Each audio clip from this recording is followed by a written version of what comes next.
Marriage కూడా. ఇది ఒక ఇద్దరికి. పెద్ద హాట్ టాపిక్ అయిపోయింది అనమాట మీడియాలో. సో అది నాకు ఇష్టపడైతే చేసుకోలేదు, ఫోర్స్ వల్ల జరిగింది. అండ్ అలాగే అదే ట్రాన్స్ లో జరిగింది అనమాట.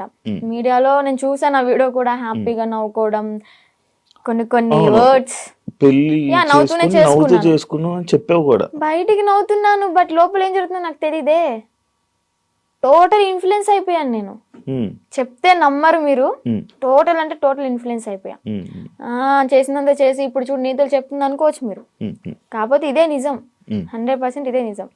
అక్కడ నేను బయటికి మాత్రం నార్మల్ గా ఉన్నాను, హ్యాపీగా కనిపిస్తున్నా, కానీ లోపల ఏం జరుగుతుంది ఏంటో నాకు తెలీదు.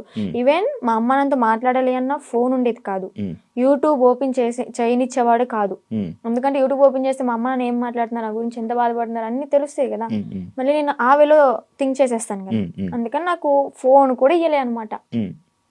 తన కంట్రోల్లో పెట్టేసుకున్నాడు టోటల్లీ.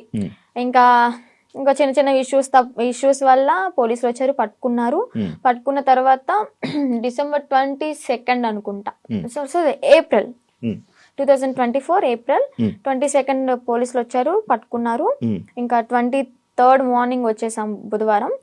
పోలీసులు అతన్ని హ్యాండ్ ఓవర్లోకి తీసుకున్నారు. నేను ఇంకా ట్రస్ట్లోకి వెళ్ళిపోయా. ట్రస్ట్లోకి వెళ్ళడానికి కూడా కారణం ఏంటి అంటే, అమ్మా నాన్న దగ్గరికి వెళ్తే ఇంకా మొహం చూపించుకోలేము, వాళ్ళు ఏమంటారు. ఇంకా నేను అదే ట్రాన్స్ లో ఉన్నాను కాబట్టి వాళ్ళ దగ్గర నేను వెళ్ళను.